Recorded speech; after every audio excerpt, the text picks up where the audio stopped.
My name is Sarah, and these days, I collaborate with my husband John at his family-run company. The enterprise, led by my father-in-law, Richard, is a small but inviting establishment employing about 6 individuals. Richard, a man of few words, seldom involves himself in the day-to-day operations of the company. Instead, John, poised to become the next president, works tirelessly, actively pursuing clients and securing new projects, demonstrating his dedication to the company's expansion. During significant projects, all the employees come together, creating a vibrant and enthusiastic atmosphere. I've been part of this spirited environment for the past 10 years, ever since I got married. However, my mother-in-law, Nancy, seems to harbor some discontent about my role. As I returned home early to prepare dinner while John remained at the office, Nancy, who had been part of the family business until our marriage, confronted me with disapproving words. "How long do you plan on clinging to our family business?" Nancy asked, her words laden with criticism. Nancy, who had looked forward to relaxation post-retirement, appeared to redirect her energy into scrutinizing my choices. In response, I tried to maintain composure, asking, "What do you mean by clinging?" Nancy retorted with a cutting tone, suggesting that I must have married John out of necessity and was now taking advantage of working in their company. Sighing inwardly, I realized that such accusations from her had become more frequent lately. When I got married, I willingly left my previous job to join John's family-run business. It was my decision, not a result of unemployment. However, Nancy seemed convinced of my incompetence at work. I attempted to explain, "Mom, it's not that I couldn't work elsewhere. I chose to join John's company." Her dismissive retort revealed her lack of understanding, as she believed she saw through my supposed hidden motives. The issues with my mother-in-law extended beyond words. Despite quitting her job with the promise of managing the household, she refused to contribute, leaving my father-in-law to repeatedly request her assistance with housework. Instead, she stubbornly insisted, "I've worked all my life. Now it's the daughter-in-law's turn to do the housework." Consequently, the responsibility often fell on me to prepare dinner, clean up after meals, and manage other household tasks. One sunny afternoon, mustering courage, I decided to address the domestic issue. "Nancy," I began hesitantly, "I've noticed the dishes often get left in the sink. It would be helpful if you could tidy up after your meals." My small request, however, triggered an angry response. She accused me of giving orders in her own house and questioned my right as a daughter-in-law to dictate her actions. Caught in this exhausting exchange, I realized that if I didn't start preparing dinner soon, we'd be eating much later than usual. Despite my internal frustrations, I managed to keep a composed exterior. "Mom, let's continue this conversation later," I suggested, attempting to diffuse the tension momentarily. Needing to focus on preparing dinner, as it seemed we would eat late tonight, Nancy finally retreated to the living room, leaving me alone with my thoughts amidst the clatter of cooking utensils. Both Richard and John were aware of Nancy's mistreatment towards me as their daughter-in-law, and they attempted to intervene whenever they witnessed it happening. However, their efforts seemed to have little effect.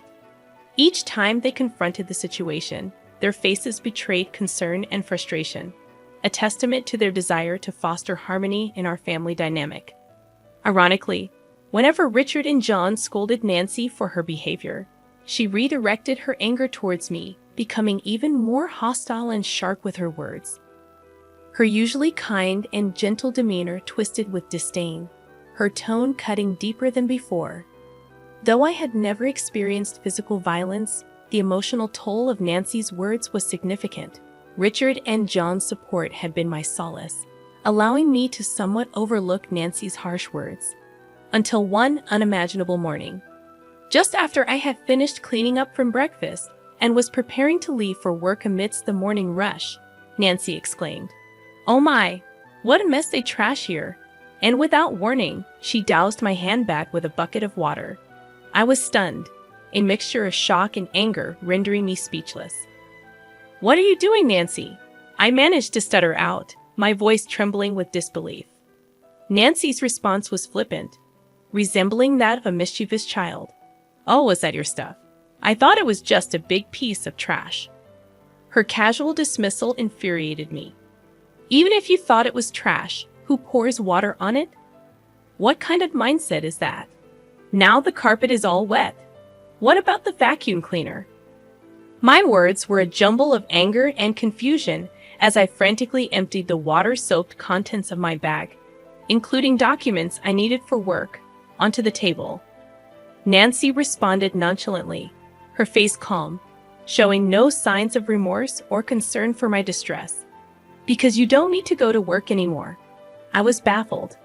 In our living room, bathed in morning light, I sat opposite Nancy, her expression colder and more resolute than usual. It was as if she had made a decision that would change everything. "Excuse me?" My response was laden with confusion and surprise. "You've been clinging to this house for 10 years, but finally I can get rid of you." Her words pierced my heart, her voice carrying a level of anger and determination I had never heard before. My mind reeled, and my heart filled with sorrow. "Getting rid of me?" I questioned, disbelief in my voice. Her words made me feel like an outsider in this family. "In fact, my daughter is joining the company, so we need you to leave. Today's your last day. Well, all you have to do today is bow your head to your father-in-law and John, apologizing for all the trouble you've caused." Her mocking laughter further wounded me. She was using my position at work to force me out. I had dedicated years to that job, building respect and memories. I was dumbfounded. My heart was filled with disbelief at her merciless decision. I had devoted myself to this family, but it seemed my sacrifices meant nothing to her. "Are you sure about this? Wasn't Jessica working in a clothing store in Manhattan?" My words reflected my confusion and apprehension. My job was more than just a source of income. It was my avenue for self-fulfillment. Meanwhile, Jessica, my sister-in-law, seemed to have grown tired of city life and had chosen to return to the family. She said she was tired of dealing with the cold people of Manhattan. So I told her as she came back home, "I have a job ready for her." She agreed to return immediately. "Now that she's coming back, I want you out of this house." Her words were difficult to comprehend. She was ready to upend my life with a single decision, completely disregarding my place in the family, without even listening to me. "I've written your resignation letter," she said, handing me an envelope. She effectively expelled me from the house. In that moment, my heart shattered completely. Everything I had built over the years was reduced to nothing, treated like a mere piece of paper. Her actions severed our family bond irreparably. I headed to the company, just a brisk 3-minute walk from my home, my mind a whirlwind of apprehension and anticipation. As I walked under the cool morning sky, each step felt heavy with the weight of what was to come. Upon reaching the office, I shared with my father-in-law Richard and my husband John. I relayed what my mother-in-law had said. Their faces were a mix of shock and thinly veiled anger, yet they remained composed. They suggested that maybe, just maybe, it was time for me to resign to show her the reality of the situation. This suggestion sent my heart into turmoil. Having worked tirelessly in our family-run business for years, I barely knew what a long vacation felt like, aside from brief respites during Thanksgiving and the holiday season. Encouraged by John and Richard's gentle words, "Why don't you spread your wings for a change?" I made up my mind to embark on a little trip. As I packed, I found myself pondering deeply about my life, my choices, and what lay ahead. Meanwhile, my sister-in-law Jessica, who had come to replace me at the company, shockingly didn't show up until 1:00 p.m. Her irresponsible attitude left John and Richard, who had been holding the fort in my absence, in a state of dismay. Jessica seemed utterly disinterested in understanding the work despite their attempts to explain it to her. Hearing about this, I couldn't help but feel a twinge of anxiety about the future of our company, even as I looked forward to my trip. Departing without encountering my mother-in-law, I swiftly set off. During the trip, as I enjoyed the view outside the train, I reflected on my life, the past, the present, and what was yet to come. Relishing the local seafood delicacies, I contemplated deeply about myself, my family, and our business. However, the tranquility of my fourth day was shattered when Jessica called me in tears. "What's going on?" Mom said it was an easy job, just sitting in a chair. But John and Dad are acting like I can't do anything right. Her words, most likely given to her by my mother-in-law, took me by surprise. Even as I enjoyed my leisure, I realized it was time to address the situation. "So, Jessica, how proficient are you with computers?" Hesitantly, she replied. "Well, I usually watch videos online and play games too." Her answer indicated her limited experience with technical aspects. Delving deeper, I asked about her familiarity with software tools such as Word or Excel, and her response was puzzled. Considering her background in the Manhattan apparel industry, it was unlikely that she never used a computer. Tasks such as tracking sales and managing inventory would have required her to use Excel. When asked if she could handle calculations for sales or fill in documents, she confidently answered, "I could handle that task." However, when probed further with, "Can you calculate tax too, right?" her confidence waned, and she responded uncertainly. This question was a test of her mathematical skills and her ability to apply them in a business context. While Jessica might possess other skills, it was apparent she felt insecure about the required skill set for the job. Her discomfort seemed particularly rooted in her struggle with calculations, which could be why she faced criticism from Richard and John. First and foremost, it was necessary to give my mother-in-law and her cohort, who tried to oust me, a taste of their own medicine. To begin with, since you're taking over my job, I expect you to handle the accounting tasks efficiently. Be mindful of email etiquette. A casual tone suitable for friends is utterly inappropriate for business communication. Also, you'll be responsible for scheduling the staff shifts. Though our team is small, everyone's requests for time off are carefully considered, so make sure not to prioritize your own convenience over theirs. As I continued to list down my demands, I could hear her sobbing on the other end of the line. But I was told I wouldn't have to do anything. Why are there so many tasks? I didn't come back home for this. She abruptly ended the call. In the following 3 days, I decided to enjoy sightseeing in Manhattan, where Jessica had fled. From my experience, I learned that not everyone in Manhattan is cold-hearted. In fact, it seemed rarer to find people as cold-hearted as my mother-in-law and Jessica, who had conspired to drive me away. A week after leaving my job, I returned to my in-laws' house. Upon my arrival, Nancy, with her face flushed red, confronted me with a burst of anger. "How dare you make my daughter cry? You won't get away with this," Nancy exclaimed furiously, her eyes brimming with anger and misunderstanding.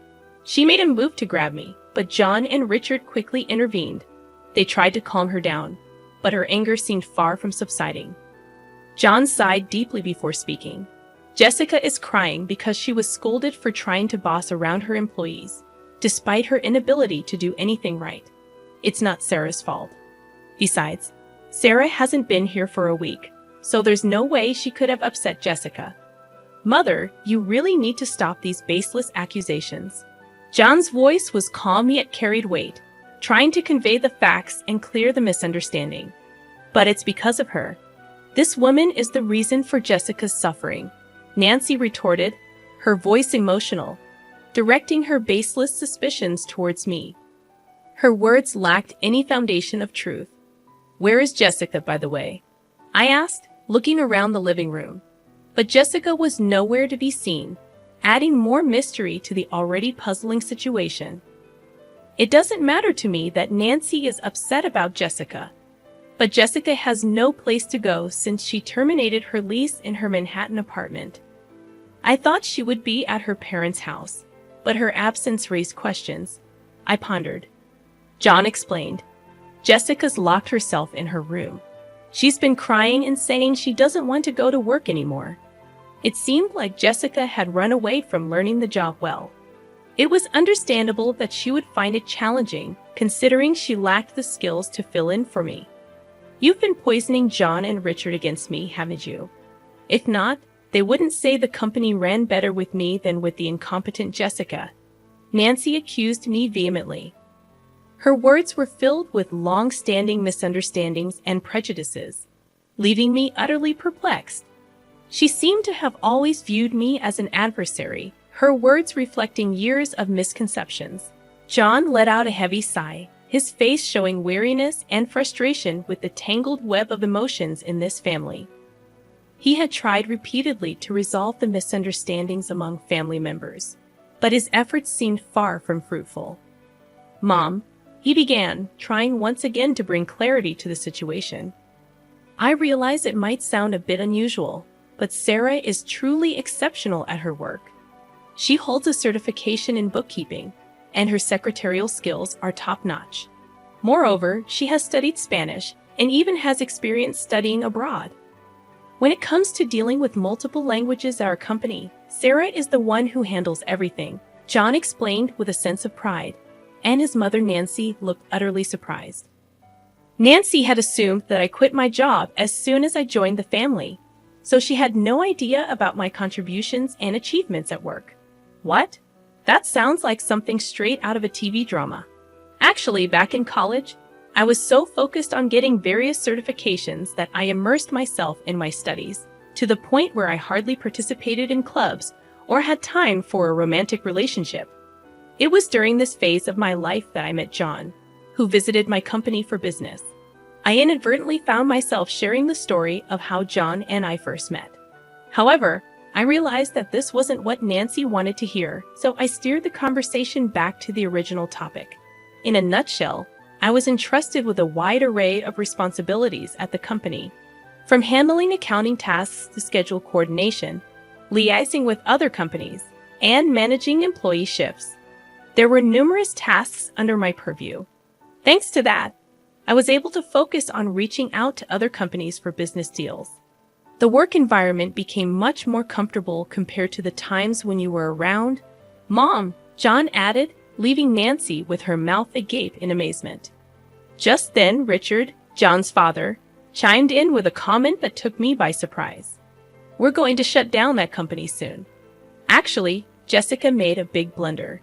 Despite being asked to prepare some documents, she decided to handle phone calls because it seemed more fun doing so. While John and I were away, she ended up behaving rudely to the person in charge from Company A. Of course, I got a call to confirm this. Hearing this, I was so shocked that I instinctively covered my mouth with my hand. "I can't believe Jessica would do something like that," I murmured. Filled with disbelief, the thought that Jessica's actions might lead to the downfall of our company flashed through my mind, filling me with dread. However, as I wallowed in these anxious thoughts, the story took an unexpected turn. When I explained the situation, they suggested it might be time to end the family business. We had mentioned this before, right? About being absorbed by another company. The president of Company A stepped forward, saying he was interested. This was an unexpected yet long hoped-for development. With a family-run business, there are limitations, and it's uncertain whether we could consistently acquire a stable customer base. That's why John had always been working hard in sales, trying to secure new clients. Being absorbed by a larger company could mean securing a steady customer base. The once uncertain future suddenly seemed to hold a glimmer of hope. However, this news brought relief only to me, John, and his father. John's mother suddenly opposed the idea, saying, "That's not acceptable. John must become the president. This company is ours, isn't it?" I was taken aback by the sudden change in the situation. It seemed that more than a stable future, Nancy was concerned about maintaining the status of being part of a company president's family, part of an executive family. "And you're telling me he's not going to be the president anymore? Absolutely not acceptable," exclaimed Nancy passionately. This commotion piqued the interest of Jessica, who was upstairs in her room, leaving her to come down to the living room to see what was happening. In response to the chaos started by Nancy, Richard spoke up with a calm but final statement. "I am divorcing you, so either way, you will no longer be part of this executive family. Not only have you not changed your attitude towards my wife, but you also neglect household chores. To top it off, You spend your days out with young men instead of being home. I have no intention of supporting such a wife any longer." This was news to both me and John. We were so shocked that we could only stare at Sarah's father-in-law with wide eyes. It seemed he had planned to discuss divorce from the beginning, as he took out divorce papers and a photo of Nancy with a young man from the living room shelf, placing them on the table. "If you sign the divorce papers now and leave with your belongings, I won't demand alimony. I know getting any money from you would be futile anyway." "So unfair. Divorce? How can you say that? Haven't I devoted myself to this house all these years? Have you done any proper housework in these last 10 years? Have you ever helped with the business? Does spending someone else's money on young men count as devotion to the house?" It was the first time we saw Sarah's usually mild-mannered and reserved father-in-law this angry. Seeing this, Jessica, who had come down to the living room, was visibly trembling from the shock. "Jessica, you're part of this too. You came back home because you couldn't make it in Manhattan. And now you can't find a job, but still act all high and mighty. In the end, you stopped working entirely. Whose escapism did you inherit? It's time for you to leave this house."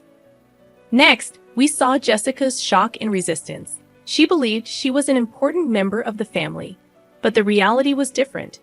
"Wait a minute, Dad. Mom might be a lost cause, but I'm your precious daughter, right?" The family conflict deepened as Jessica asserted her place, revealing her betrayal towards her mother. "Jessica, are you betraying Mom now?" Nancy was astounded, feeling betrayed by her daughter at the last moment. However, as the two started to create a commotion, he sternly silenced them with a shout. "If I just kick you out, it'll cause trouble for everyone, so I've asked an acquaintance to take you in. They'll be here soon to pick you up. Get your minimum belongings ready." Left with no choice but to obey, Nancy began packing her belongings with Jessica. After writing the divorce notice, then an acquaintance of the stepfather arrived to take Nancy and Jessica away. The person who came to pick them up was running a factory with dormitories, and it seemed they would be working there. John, Richard, and I talked to the employees about the company being absorbed and prepared for the busy days ahead for our future. Finally, I found out I was pregnant at that time. When I told the president of Company A, he was delighted and promised to send someone to replace me, which was a huge relief. Currently, John and Richard are working even harder for the sake of our upcoming child.